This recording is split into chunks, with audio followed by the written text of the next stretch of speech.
साल था 1999, महीना मई का। कारगिल की बर्फीली चोटियों पर ऊपर से तो सब कुछ बिल्कुल शांत था, लेकिन उस सन्नाटे के पीछे एक बहुत ही खामोश साजिश पक रही थी।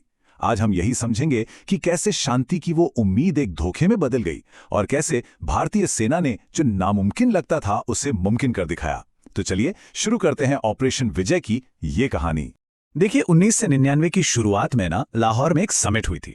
तो एक उम्मीद जगी थी कि शायद रिश्ते सुधरेंगे, शांति होगी। लेकिन ठीक उसी समय पर्दे के पीछे पाकिस्तान एक बहुत खतरनाक प्लान बना रहा था, चोरी छुपे, जिसका नाम था ऑपरेशन बद्र। और ये धोखा दिया गया सर्दियों की आड़ में। होता क्या है कि हर साल जब बहुत ज्यादा ठंड पड़ती है तो भारतीय सेना ऊंचाई वाली चौकियों से नीचे आ जाती है। ये एक रूटीन था। लेकिन इस बार पाकिस्तान ने इसी रूटीन का, इसी मौके का फायदा उठाया। हुआ ये कि पाकिस्तानी सेना के जवान, खासतौर पर नॉर्दर्न लाइट इन्फेंट्री के, उग्रवादियों का भेष बनाकर लाइन ऑफ कंट्रोल यानी एलओसी पार कर गए और भारतीय इलाके में घुस आए। अब इनका निशाना क्या था? निशाना था वो अहम रास्ता जो कश्मीर को लद्दाख से जोड़ता है, वो हाईवे जो हमारी सेना के लिए एक लाइफलाइन जैसा है। उनका मकसद था उस रास्ते को काटकर भारत को सियाचिन पर बातचीत के लिए मजबूर करना। तो अब सवाल ये उठता है कि इतनी बड़ी घुसपैठ का पता चला कैसे? आपको जानकर हैरानी होगी कि इसकी खबर किसी हाईटेक सैटेलाइट या खुफिया एजेंसी से नहीं मिली, बल्कि एक आम नागरिक की वजह से मिली। कहानी कुछ यूं है कि 3 मई 1999 को ताशी नामग्याल नाम का एक चरवाहा अपने खोए हुए याक को ढूंढ रहा था। तभी पहाड़ों पर उसकी नजर कुछ अजनबी लोगों पर पड़ी जो पठानी सूट पहने हुए थे और बंकर बना रहे थे। उन्हें शक हुआ और उन्होंने फौरन जाकर भारतीय सेना को इसकी खबर दे दी। ये खबर सच में एक झटके की तरह थी। जैसा कि कारगिल रिव्यू कमेटी की रिपोर्ट में भी साफ साफ लिखा है, ये घुसपैठ सरकार और सेना के लिए एकदम हैरान करने वाली बात थी।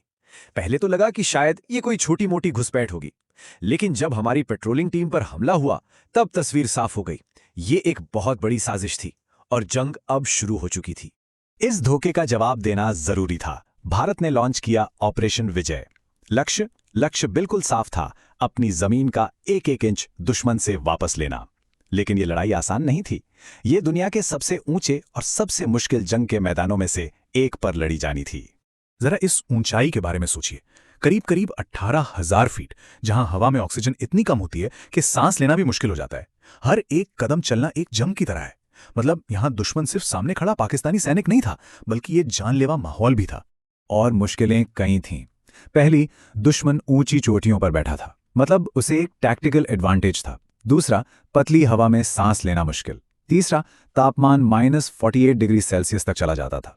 और सबसे बड़ी खतरे की बात यह थी कि दुश्मन की सीधी नजर हमारे नेशनल हाईवे 1 पर थी, जो लेह तक हमारी सप्लाई लाइन थी। उसे कभी भी काटा जा सकता था। तो अब सवाल यह था कि इन नामुमकिन से लगने वाले हालातों में जीत कैसे हासिल की जाए। इसके लिए जरूरत थी एक जबरदस्त सैन्य रणनीति की, एक ऐसा प्लान जिसमें हमारी थल सेना और वायु सेना दोनों मिलकर काम करें। और यहीं पर एंट्री होती है एक असली गेम चेंजर की, बोफोर्स होवित्जर तोपें। इन तोपों ने सच में जंग का पासा ही पलट दिया।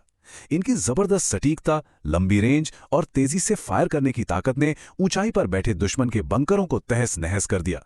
इससे हमारी पैदल सेना को आगे बढ़ने के लिए जरूरी कवर मिला। तो एक तरफ जमीन पर बोफोर्स गरज रही थीं और दूसरी तरफ आसमान भी शांत नहीं था। भारतीय वायुसेना ने लॉन्च किया ऑपरेशन सफेद सागर।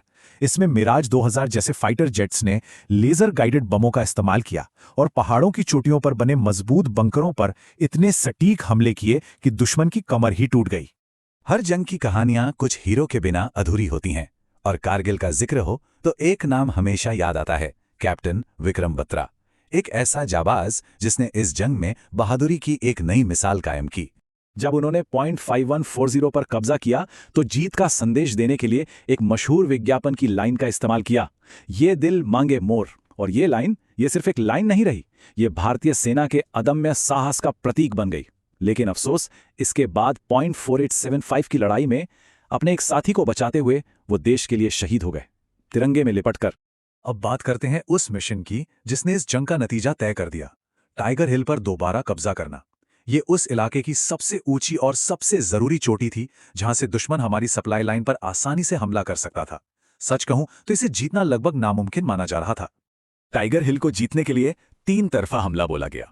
सबसे पहले तोपखानों ने जबरदस्त बमबारी की। फिर एयरफोर्स ने आसमान से सटीक हमले किए और आखिर में जो सबसे हैरत अंगेज था, 18 ग्रेनेडियर्स के जवानों ने रात के अंधेरे में 1000 फीट की सीधी खड़ी चट्टान पर चढ़ाई की और दुश्मन पर पीछे से धावा बोल दिया। जब सुबह हुई तो टाइगर हिल पर तिरंगा लहरा रहा था। टाइगर हिल की जीत एक टर्निंग पॉइंट थी। इसके बाद जंग का नतीजा लगभग साफ हो गया था। भारतीय सेना की कामयाबी और पूरी दुनिया से पाकिस्तान पर बने दबाव ने उन्हें अकेला कर दिया था। भारत जीत रहा था, लेकिन इस जीत की एक बहुत भारी कीमत भी चुकाई जा रही थी। तो चलिए एक नजर डालते हैं कि ये सब कैसे हुआ। 3 मई को घुसपैठ की पहली खबर मिली। 26 मई को हमारी वायुसेना ने ऑपरेशन सफेद सागर शुरू किया।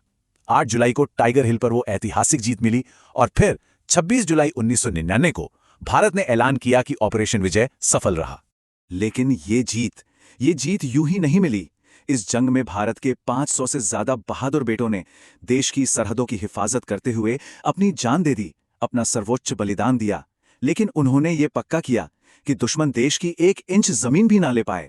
और उन्हीं शहीदों के सम्मान में, उनकी बहादुरी को याद करने के लिए हर साल 26 जुलाई का दिन पूरे भारत में कारगिल विजय दिवस के तौर पर मनाया जाता है।